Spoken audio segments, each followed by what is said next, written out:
ಹೋಗಿದೆ ಯತೀಂದ್ರ ಅವರ ಹೇಳಿಕೆ.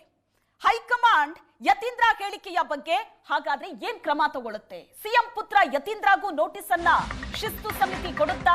ಸಿಎಂ ಪುತ್ರನ ವಿರುದ್ಧ ರಾಜ್ಯ ಕಾಂಗ್ರೆಸ್ನಿಂದ ಹೈಕಮಾಂಡ್ಗೆ ವರದಿ. ಸಿಎಂ ಪುತ್ರ ಯತೀಂದ್ರಗೂ ನೋಟಿಸ್ ಕೊಡುತ್ತಾ ಹೈಕಮಾಂಡ್? ರಾಜ್ಯ ಕಾಂಗ್ರೆಸ್ನಿಂದ ಹೈಕಮಾಂಡ್ ವರದಿ ಹೋಗಿದೆ ಈ ಹೇಳಿಕೆ ಬಗ್ಗೆ.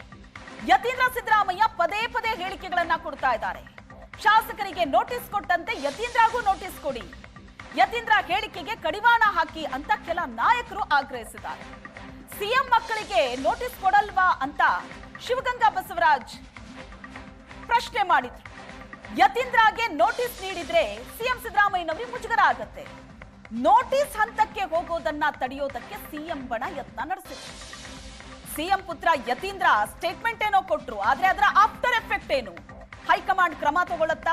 ಈ ಹೇಳಿಕೆಯ ಬಗ್ಗೆ ಸಮಗ್ರವಾದ ವರದಿ ಹೈಕಮಾಂಡ್ಗೂ ಕೂಡ ತಲುಪಿದೆ. ಕೆಲ ನಾಯಕರು ಆಗ್ರಹಿಸ್ತಾ ಇದ್ದಾರೆ, ಪದೇ ಪದೇ ಯತೀಂದ್ರ ಈ ತರದ ಹೇಳಿಕೆ ಕೊಡ್ತಾ ಇದ್ದಾರೆ, ಇದಕ್ಕೆ ಕಡಿವಾಣ ಹಾಕಬೇಕು ಅಂತ. ಶಾಸಕರಿಗೆ ನೋಟಿಸ್ ಕೊಟ್ಟಂತೆ ಯತೀಂದ್ರಗೂ ನೋಟಿಸ್ ಕೊಡಿ, ಯತೀಂದ್ರ ಹೇಳಿಕೆಗೆ ಕಡಿವಾಣ ಹಾಕಿ, ಕೆಲ ನಾಯಕರು ಹೇಳ್ತಾ ಇರೋದಿದೆ.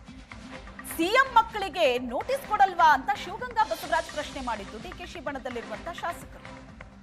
ಯತೀಂದ್ರಗೆ ನೋಟಿಸ್ ಕೊಟ್ರೆ ಸಿದ್ದರಾಮಯ್ಯನವರಿಗೆ ಮುಜುಗರ ಆಗುತ್ತೆ. ನೋಟಿಸ್ ಹಂತಕ್ಕೆ ಹೋಗಬಾರದು, ಅದನ್ನ ತಡೆಯೋ ಪ್ರಯತ್ನ ಸಿಎಂ ಬಣದಿಂದ ನಡೀತಾ ಇದೆ.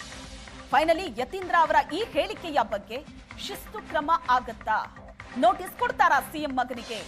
ಇದಕ್ಕೆ ಕಾದ್ ನೋಡ್ಬೇಕು. ಹೈಕಮಾಂಡ್ ಅಂಗಳಕ್ಕೂ ಕೂಡ ವರದಿ ಹೋಗಿದೆ ಯತೀಂದ್ರ ಹೇಳಿಕೆಯ ಬಗ್ಗೆ. ಒಂದ್ ಕಡೆ ಡಿಕೆ ಶಿವಕುಮಾರ್ ಕೂಡ ಹೇಳ್ತಾ ಇದ್ದಾರೆ, ಯಾರ ಹತ್ರ ಮಾತಾಡಬೇಕೋ ಅವ್ರ ಹತ್ರ ಮಾತಾಡ್ತೀನಿ ಅಂತ.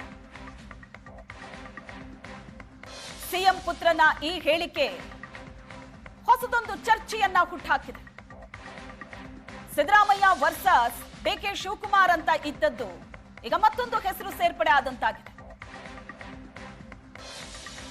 ಯತೀಂದ್ರ ಅವರು ಪದೇ ಪದೇ ಈ ತರದ ಹೇಳಿಕೆ ಕೊಡ್ತಾ ಇರೋದ್ರಿಂದ ಇದು ಪಕ್ಷಕ್ಕೊಳ್ಳೇದಲ್ಲ. ಶಿಸ್ತು ನಮ್ಮ ಪಕ್ಷದ ಮೊದಲ ಆದ್ಯತೆ. ಡಿಕೆ ಶಿವಕುಮಾರ್ ಆ ಸ್ಟೇಟ್ಮೆಂಟ್ ಅನ್ನ ಕೊಟ್ಟರು, ಅದರ ಅರ್ಥ ಏನು? ಶಿಸ್ತು ಕ್ರಮ ಆಗುತ್ತಾ? ಹಾಗಾದ್ರೆ ಶಿಸ್ತು ಮೀರಿದ್ದಾರೆ ಯತೀಂದ್ರ ಅಂತ.